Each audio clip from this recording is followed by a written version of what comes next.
2361 is old and as true as the sky. The wolf lunged forward. As it did, the world itself seemed to crumple and shrink, the space folding on itself as the cursed demon tore through. Sunny felt it in his bones, an alien, violent presence invading his domain, its boundless ferocity pushing against the brittle walls of his authority, making them rattle and crack. Not so quick. Sunny gritted his teeth and pushed back, asserting his will over the dark expanse of the towering volcano. As he did, the surrounding space became less pliable and more indomitable, as it was meant to be. So what if the snow demon was a god?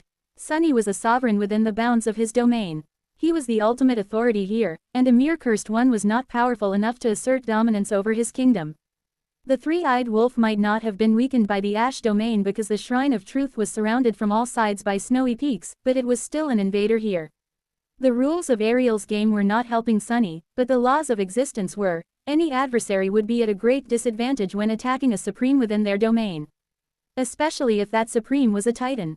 As Sunny's titanic will clashed with the will of the snow demon, the distressing advance of the latter slowed down, enough so, at least, for the obsidian wasps to rush down the slope and intercept the wolf before it could leap at Sunny.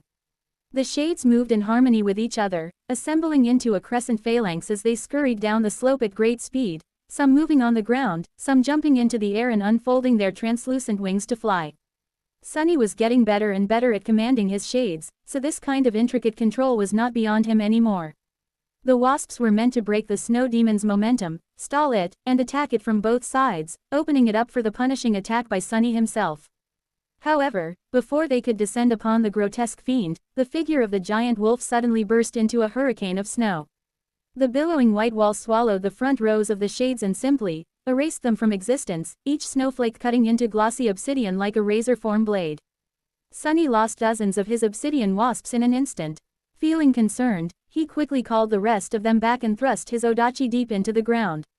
A web of fractures shot through the slope of the volcano from the point where the black blade pierced the rock, and in the next moment, roaring geysers of luminous lava shot from under the ground, making the raging snow shiny with a gorgeous red glow. The snow demon coalesced into its bestial form once more, jumping over the fiery fissures to tear into the treating shades. Its awful maw opened and closed, easily crushing several of them between the jade fangs in one bite. The rest of the obsidian wasps escaped into the air, circling around the cursed nightmare creature like a swarm. By now, Sunny knew that his shades would not be able to buy him much time, but they could still buy him a second or two to think, at least. I wonder. Sunny had not fought a lot of cursed nightmare creatures just yet, but he already suspected that each of them embodied some kind of concept, or at least wielded one as a weapon. The snow worm, Abundance, was the easiest example. The name Sunny had given it was also its essence. That cursed beast had used the concept of infinity to make itself inexhaustible, indestructible, and inevitable, until it had met an inglorious end by Sunny's hand. What concept did this cursed demon embody, then? What was the weapon it used? Then again, beasts were easy creatures by definition. Demons, meanwhile, were beings of a far higher order and sophistication. They were cunning, insidious fiends whose dreadful malice was born of keen intelligence. So, possibly what a cursed demon embodied was incomparable to the easy nature of Abundance. Who is this adversary of mine? Sunny felt that victory or defeat, as well as his very survival, depended on finding a correct answer to this question. The creature in front of him had been a bestial spirit once. A primordial predator who had hunted the first humans at the dawn of time, only to fall to their flint spears when the humans learned to be hunters instead of prey. Perhaps it had been corrupted by the void back then, already. Perhaps it had been a benevolent guardian spirit of a human tribe before falling prey to human malice and being reborn as a harrowing WG8. In any case, it was truly ancient. It was a being from before history existed, having been born and slain in the age when even the gods were young, let alone the world they had created. A horror from the beginning of everything. So, wasn't Sunny's thinking too constricted by the complexities of the modern era? He felt something, a hint of an intuitive understanding.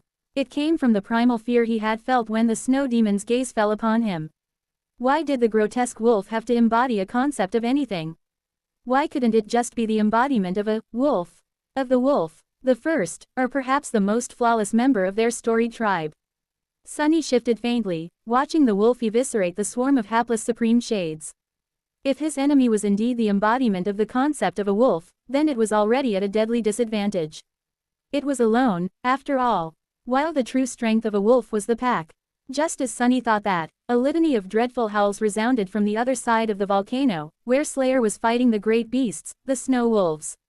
He paled. Crap. At that moment, he knew that he had to prevent the wolf from uniting with the pack of lesser beasts on the northern slope of the volcano at all costs. And he also knew something else. His Odachi rippled and elongated, turning into a black spear. Sunny dismissed most of his armor and aimed his spear at the distressing demon. If his enemy was truly the source and embodiment of all wolves, then who was its greatest adversary? Naturally, it was the hunter.